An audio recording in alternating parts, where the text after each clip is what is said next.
পুরো একটা মুসলমানদের বলে পারমাণবিক শক্তির অধিকারী পাকিস্তান, এই পুরো একটা রাষ্ট্র গোলাম শুধু এই সুদী ঋণের কারণে। ওই যে বাপ দাদার কাছ থেকে, প্রভুর কাছ থেকে সুদ নিয়ে রেখেছে, ওদের পারমিশন ছাড়া ওই পারমাণবিক অস্ত্রে চাপও দিতে পারবে না, ফাও, কোনো কাজ নাই। তাহলে মুক্তির জন্য অর্থনৈতিক মুক্তি খুবই জরুরি। আর এই অর্থনৈতিক মুক্তির জন্য সুদের আযাব থেকে মুক্তি জরুরি। সুদ কেন গোলাম বানায়? রাসূলুল্লাহ সাল্লাল্লাহু আলাইহি ওয়াসাল্লাম তার বহু দোয়ায় বলেছেন, আল্লাহুম্মা ইন্নী আউযুকা মিনাল মা'সামি ওয়াল মাগরাম, হে আল্লাহ গুনাহ থেকে বাঁচতে চাই, ঋণ থেকে বাঁচতে চাই। আল্লাহর নবী বহু দোয়ায় বলেছেন, হে আল্লাহ যালি'id দাইনি ওয়া গালাবাতির রিজাল, ঋণের বোঝা থেকে বাঁচতে চাই, মানুষের আধিপত্য থেকে বাঁচতে চাই। আল্লাহর নবীকে সাহাবীরা জিজ্ঞেস করলেন, হে আল্লাহর নবী, কেন আপনি ঋণের বোঝা থেকে বাঁচার জন্য এত দোয়া করেন? রাসূল সাল্লাল্লাহু আলাইহি ওয়াসাল্লাম বললেন, মানুষ যখন ঋণ নেওয়া শুরু করে তখন মানুষ মিথ্যা বলা শুরু করে, আর যখন মিথ্যা বলা শুরু করে তখন সে আর নেতা হতে পারে না, সে গোলাম। তাহলে আমাদের মা বোন যতজন কিস্তিতে লোন নিয়ে রেখেছে, এরা সবাই মিথ্যার প্র্যাকটিস করে। ওই কিস্তি মিস দেওয়ার জন্য, মাফ করার জন্য আর সন্তানকে পর্যন্ত মিথ্যা বলায়। তাহলে পুরো একটা কওম যখন মিথ্যুক অবস্থায় গড়ে উঠতেছে, সুদের জন্য মিথ্যার প্র্যাকটিস করতেছে, এরা গোলাম, এরা জীবনে কোনোদিন নেতা হতে পারবে না। তাহলে নেতা হতে হলে সুদি লোন থেকে বাঁচতে হবে, কর্জ থেকে বাঁচতে হবে, যেন মিথ্যা না বলা লাগে, মিথ্যা বলা থেকে বাঁচতে হবে, না হলে নেতা হতে পারবেন না। এই পয়েন্ট থেকেই, এই যে মিথ্যা বলা থেকে বাঁচা, এটার থেকে 2 নম্বর পয়েন্টে চলে যাই, যে গোলামির পথ থেকে, গোলামির জিঞ্জির থেকে বাঁচার দ্বিতীয় রাস্তা হচ্ছে সত্যবাদিতা, ন্যায় পরায়ণতা। আমি গত 2 বছর এই বক্তব্য দিয়েছি, কিন্তু মানুষকে উদাহরণ দিতে পারিনি যে সত্যবাদিতা, ন্যায় পরায়ণতা মানে উদাহরণ কি। এখন অন্তত বক্তব্যে উদাহরণ দিতে পারবো যে শরীফ ওসমান হাদি হচ্ছে সত্যবাদিতা, ন্যায় পরায়ণতার একটা অন্তত প্রতীক, যে জুলাই আগস্টের পর সব মানুষ নিজ নিজ দলের হয়ে গেল। আর যখনই আপনি কোনো দল করবেন, ওই দলের স্বার্থের বাইরে গিয়ে আপনার মুখ খুলবে না, জিহ্বা আটকা, বন্ধ। আর যখনই আপনি গণতন্ত্রের রাজনীতির মধ্যে থাকবেন, তখন মিথ্যা আপনার রক্তের মধ্যে মিশে যাবে। কেন? গণতন্ত্রের রাজনীতি এত নিকৃষ্ট, এত জঘন্য, যেখানে এক দল তো আর এক দলের বিরুদ্ধে বলবে, একই আসনে মনোনয়ন প্রার্থী একজন আর একজনের নামে মিথ্যা বলবে।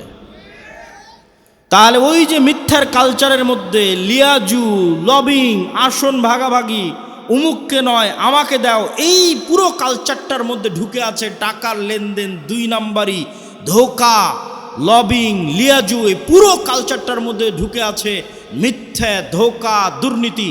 তাহলে এই একটা কালচারের মধ্যে দিয়ে যে বড় হবে, এই এমপি, এই মন্ত্রী, এই মিনিস্টার যদি প্রাইম মিনিস্টারও হয়, আপনাদের কাছে সে নেতা হতে পারে। আল্লাহর গায়েবের মূলনীতি অনুযায়ী ও গোলামের ঘরের গোলাম। তাহলে যত এমপি এই মিথ্যা, এই দুর্নীতির সাথে জড়িত, সে যদি প্রাইম মিনিস্টারও হয়, সে নেতা না গোলাম? একটু জোরে বলেন, নেতা না গোলাম? গোলাম। এটাই আল্লাহর মূলনীতি। এই মূলনীতির উপরেই আল্লাহ সুবহানাহু ওয়া তাআলা পৃথিবী প্রতিষ্ঠিত করেছেন। নেতা কখন? যখন সত্যবাদিতা, ন্যায় পরায়ণতার উপর দাঁড়িয়ে আছে। তাহলে ওসমান হাদি একমাত্র ব্যক্তি ছিল যে দলের লেজুর বৃত্তি না করে, দলের লিয়াজু লবিংয়ের মধ্যে না গিয়ে, আসন ভাগাভাগির মিথ্যা, দুর্গন্ধযুক্ত, নিকৃষ্ট কালচারের মধ্যে না গিয়ে, যেটা সত্য ওইটাই মানুষের মুখের উপর স্ট্রেট ফরওয়ার্ড বলে দিত। আর এই রকম একজন মেরুদণ্ডওয়ালা, যার মেরুদণ্ড আছে, যে স্ট্রেট ফরওয়ার্ড সত্য এবং ন্যায় বলতে পারে জ্ঞানের সাথে, বুদ্ধিমত্তার সাথে, এটাই নেতা, এটাই নেতা তৈরি হওয়ার রাস্তা।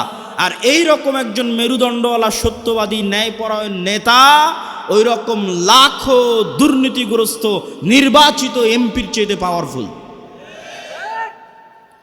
এবং ওই পাশ্চাত্যের আর আমাদের পাশের দাদাবাবুরা, তারা পর্যন্ত ভয় পায় এই রকম নেতাকে। কেন? ওই যে দুর্নীতির মধ্যে দিয়ে যে নেতা উঠে এসেছে, ওকে টাকা দিয়ে কিনে নেওয়া যাবে। ভারতও ওকে কালকে টাকা দিয়ে কিনে নিতে পারবে, আমেরিকা ওকে কালকে টাকা দিয়ে কিনে নিতে পারবে। ওকে বলবে, তোমার যত দুর্নীতি করার ইচ্ছা করো, টাকা পাচার করে নিয়ে আমার দেশে চলে আসো, আমি যা বলবো তাই শুনবা। তো ও যেহেতু এই দুর্নীতির প্র্যাকটিসের মধ্যেই বড় হয়েছে, তো কোনোদিন দেশের পক্ষে কাজ করবে না, অন্য দেশের গোলামি করবে, অন্য দেশের গোলামি করবে। তাহলে গোলামি থেকে বাঁচার জন্য একটা প্রজন্ম তৈরি করতে হবে আপনাদের, যে প্রজন্ম হবে সত্যবাদী, ন্যায়পরায়ণ। মিথ্যা এবং অন্যায়ের সংস্পর্শে যায়নি। মেরুদণ্ড বিক্রি করবে না টাকার কাছে। আপনি মাপবেন কেমনে যে আমি সত্যবাদী ন্যায়পরায়ণ কিনা? আপনি নিজেকে জিজ্ঞেস করেন যে আপনি আপনার পিতার সম্পত্তিতে আপনার বোনকে ন্যায়ের সাথে সম্পদ দিয়েছেন কিনা? আপনার পিতা আপনার দাদার সম্পত্তিতে আপনার ফুফুকে ন্যায়ের সাথে সম্পদ দিয়েছে কিনা? যদি দেখেন হ্যাঁ ন্যায়ের সাথে বন্টন হয়েছে, তাহলে আপনার মধ্যে নেতৃত্বের গুণ আছে, আল্লাহর দৃষ্টিতে আপনি নেতা হতে পারবেন। আরও বাকি গুণগুলো অর্জন করলে পূর্ণ নেতা হবেন, কিন্তু মোটামুটি এই গুণটা আছে। আর যদি দেখেন যে না আপনি ন্যায়ের সাথে বন্টন করতে পারেননি, আপনি নিশ্চিত জেনে রাখেন আজকে আপনি আপনার স্ত্রীর সাথে ন্যায় করতে পারেননি, আজকে আপনি আপনার বোনের সাথে ন্যায় করতে পারেননি, আজকে আপনি আপনার পিতা মাতার সাথে ন্যায় করতে পারেননি। ওয়াল্লাহি আল্লাহর কসম করে বলছি যে তার বোন তার ফুফুর সাথে ন্যায় করতে পারেনি, এই ব্যক্তিও যদি নির্বাচিত হয়ে ক্ষমতায় আসে, সেও গত 16 বছরের চেয়ে বড় দুর্নীতিবাজ হবে। তাহলে নেতা তখনই তৈরি হবে যখন ন্যায় এবং সত্যবাদিতা তার রক্তের মধ্যে থাকবে। আর মিথ্যা গোলামির কালচার। ইব্রাহিম আলাইহিস সালাতু ওয়াস সালামের 2 সন্তান, এক সন্তানের নাম ইসহাক, আর এক সন্তানের নাম ইসমাইল।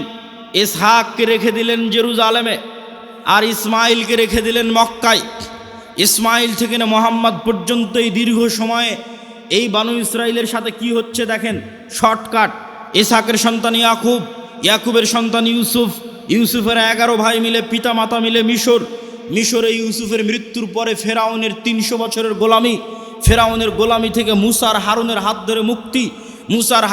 ধরে মুক্তির পরে 40 বছর সিনাই মরুভূমিতে পাগলের মতো ঘুরপাক। 40 বছর পর ইউশা বিন নুনের হাত ধরে জেরুজালেম বিজয়। তারপরে পুনরায় আর এক জালেম বাদশার কারণে জেরুজালেম থেকে বিতাড়িত। তারপরে দাউদ, সুলাইমান এবং তালুতের মাধ্যমে জেরুজালেম বিজয়, জেরুজালেম থেকে সারা পৃথিবীতে শাসন ক্ষমতা প্রতিষ্ঠা। তারপরে আস্তে আস্তে জাকারিয়া, ইয়াহিয়া, ঈসা, মারিয়াম। এই যে দীর্ঘ সময় বানু ইসরাইলের চরম উত্থান পতন হয়েছে। 2-3 বার গোলামির জিঞ্জিরে আবদ্ধ হয়েছে। তার মধ্যে সবচেয়ে বড় গোলামি ছিল ফেরাউনের 300 বছর। এই গোলামির জিঞ্জিরে আবদ্ধ হওয়ার কারণে এরা নবীর সন্তান হওয়ার পরও, ইব্রাহিমের সন্তান হওয়ার পরও, ইসহাকের সন্তান হওয়ার পরও এরা মিথ্যা বলা, ধোকা দেওয়া, 2 নম্বরই রাস্তা শিখে নিয়েছিল। এই জন্য আল্লাহ বলল শনিবারের দিন তোমরা মাছ ধরবা না। দাউদ কোরআন পড়ে, মাছেরা কোরআন শুনতে আসে, জাবুর শুনতে আসে। এরা করলো কি, শনিবারের দিন মাছগুলো আটকে রেখে দিল, রবিবারের দিন ধরলো। কি পরিমাণ ধোকাবাজ! অথচ এরা নবীর সন্তান, ইব্রাহিমের সন্তান, এই সিলসিলার সন্তান। আর এইদিকে এই যে ইসমাইল থেকে মোহাম্মদ পর্যন্ত এই লম্বা সময়, সেম টাইম, এই লম্বা সময়ে মক্কায় কোনো নদী নাই, মক্কায় কোনো ফসল উৎপাদন হয় না, মক্কা কোনো বড় ব্যবসায়িক কেন্দ্র নয়, মক্কা কোনো বড় রাজনৈতিক কেন্দ্র নয়। ফলত বিশ্বের কোনো পরাশক্তি, না রোমান না পারস্য, কেউ মক্কা দখল করেনি। মক্কা দখল করে কেউ কোনোদিন ইসমাইলের সন্তানদের গোলাম বানায়নি। ফলত ইসমাইল থেকে মোহাম্মদ পর্যন্ত ইসমাইলের সন্তানেরা শিরকে লিপ্ত হলেও 2 নম্বরই দুর্নীতি, জুয়াচুরি, ধোকা, এই রাস্তাগুলো থেকে অনেক অনেক দূরে ছিল। এর 2-1টা উদাহরণ আপনি দেখতে পাবেন। Abdul Muttalib, Abu Taleb, Abu Sufian. Abdul Muttalib Muhammad ইসলামের দাদা, ইনি মুশরিক, কিন্তু আব্দুল মুত্তালিবের হিস্ট্রিতে কেউ দেখাতে পারবে না যে ও মিথ্যুক, মানুষের সম্পদ মারে নাই, 2 নম্বরই করে ধোকাবাজি করে, এটা দেখাতে পারবে না। আবু তালেব মুহাম্মদ ইসলামের চাচা, মৃত্যু পর্যন্ত ইসলাম গ্রহণ করেনি আল্লাহর নবী এতবার বলার পরেও। কিন্তু আবু তালেব সত্যবাদী ছিল, ন্যায়পরায়ণ ছিল, মানুষকে ধোকা দিয়ে, মানুষের টাকা নিয়ে মেরে খাওয়া, জুয়াচুরি, ধোকাবাজি এগুলো বুঝতো না। এই জন্য আল্লাহর নবী বলে গেছে, আল আইম্মাতু মিন কুরাইশ। মক্কা বিজয়ের পর প্রায় সব কুরাইশ ইসলাম গ্রহণ করে নিয়েছিল। সব মক্কা বিজয়ের আগ পর্যন্ত তারা কাফের থাকতে পারে, আল্লাহ নবীর সাথে যুদ্ধ, মারামারি সব কিছু করেছে, কিন্তু মক্কা বিজয়ের পর প্রায় সব কুরাইশ ইসলাম গ্রহণ করে নিয়েছে। আল্লাহ নবী বলেন, আল আইম্মাতু মিন কুরাইশ। আমার উম্মতে যতদিন নেতা হবে, খলিফা হবে, কুরাইশ বংশ থেকে হবে, ইসমাইলের সন্তান থেকে হবে। আবু বকর কুরাইশ বংশের, ওমর কুরাইশ বংশের, ওসমান কুরাইশ বংশের, আলী কুরাইশ বংশের, সব ইব্রাহিমের সন্তান, ইসমাইলের সন্তান। সম্মানিত উপস্থিতি, কি বুঝালাম এটার থেকে? গোলামি মে বদল জাতি হে কওমো কা জমির। গোলামি করলে জাতির চরিত্র চেঞ্জ হয়ে যায়। আমরা যে 190 বছর ব্রিটিশের গোলামি করেছি এবং আমাদের স্বভাব চরিত্র চেঞ্জ হয়ে গেছে, তার একটা আলামত আমি নিজে ইউরোপ সফর করতে গিয়ে পেয়েছি। চাক্ষুষ একটা আলামত বলি। আমি মনে করতাম সারা পৃথিবী ইংরেজি ভাষা দিয়ে চলে। আমাকে যেহেতু কেউ কোনোদিন এই ভুলটা ভেঙে দেয়নি, আমি যেহেতু নিজে প্র্যাকটিক্যালি আমার এই ভুল ধরা পড়েছে, ফলত আমার রিয়েলাইজেশন অনেক গভীর। তো আমি মনে করতাম সারা পৃথিবী ইংরেজি দিয়ে চলে। ইংল্যান্ডেও থাকলাম প্রায় 1 বছর।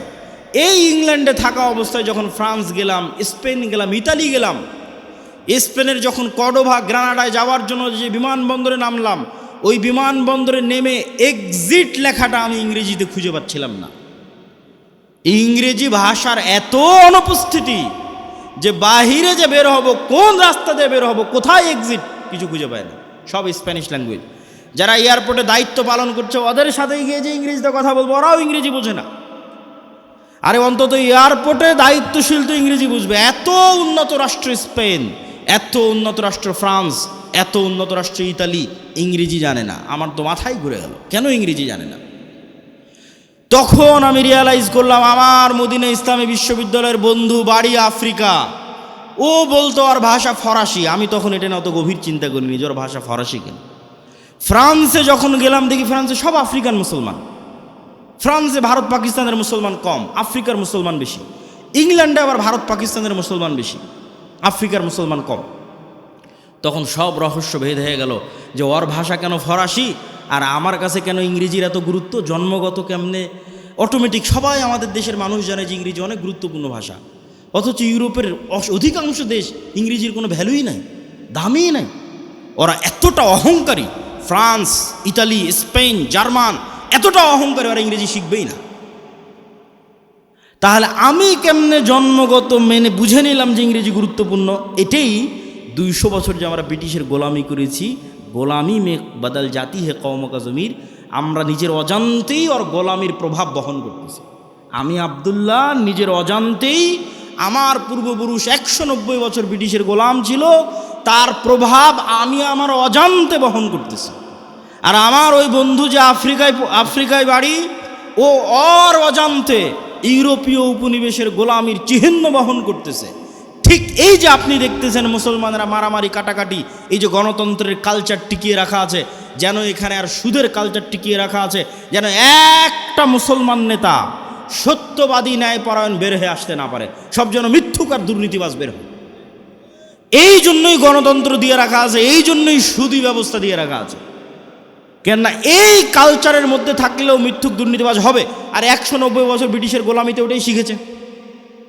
কেননা গোলাম তো একটা রুটির জন্য মারামারি করে, গোলাম একটা রুটির জন্য আরেকজনকে হত্যা করে দিতে পারে।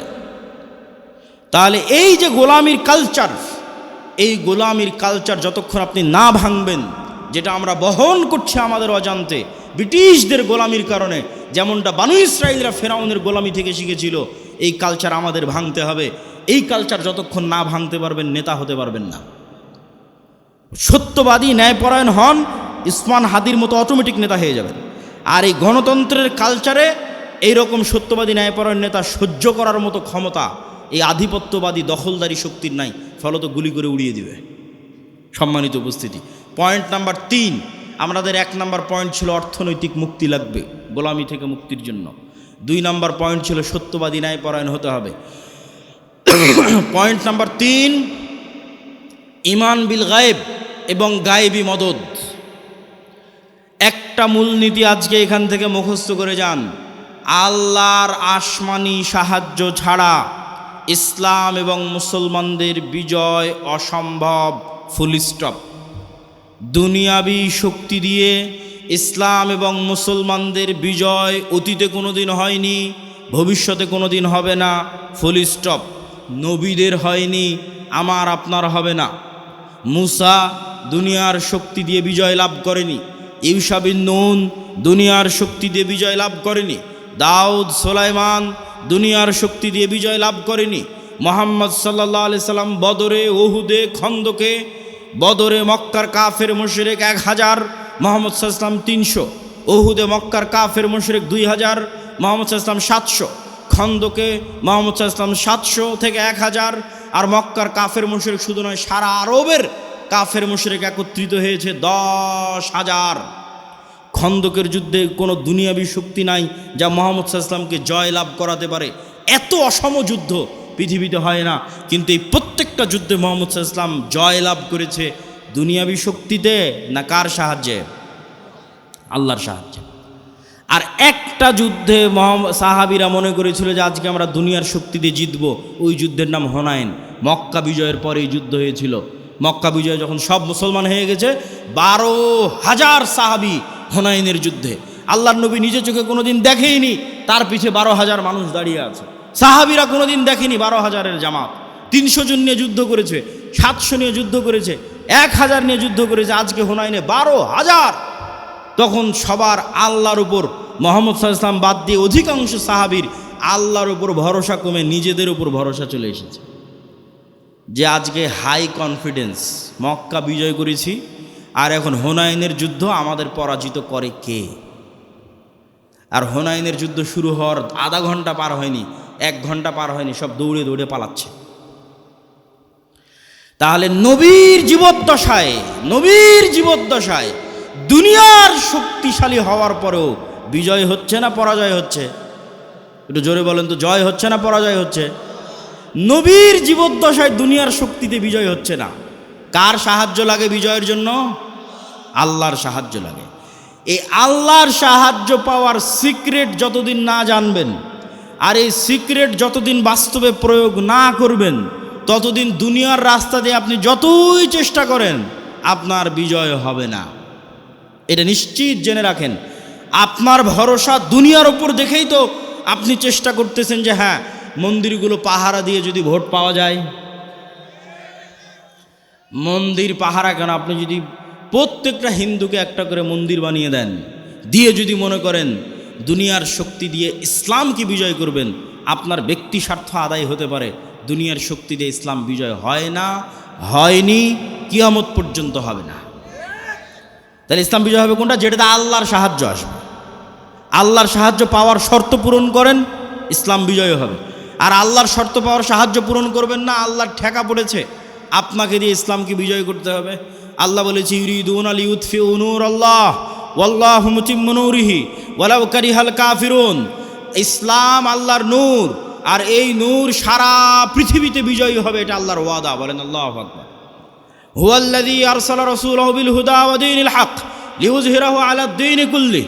আমি এই দিন মুহাম্মাদের উপর অবতীর্ণ করেছি, এই দিন সারা পৃথিবীতে বিজয়ী হবে। বলেন আল্লাহু আকবার। এটা আল্লাহর ওয়াদা।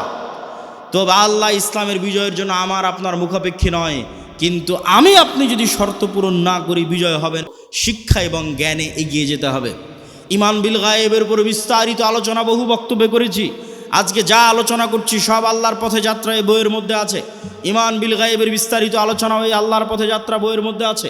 প্রত্যেক মসজিদে, প্রত্যেক স্কুল, কলেজ, ইউনিভার্সিটিতে এই বইয়ের উপর পাঠচক্র হওয়া উচিত। 2 পৃষ্ঠা করে, 1 পৃষ্ঠা করে প্রত্যেক মসজিদে। প্রতি সপ্তাহে অন্তত একদিন সবাই মিলে 2 পৃষ্ঠা পড়ে বোঝার চেষ্টা করবেন কি বলা আছে এই বইয়ের মধ্যে।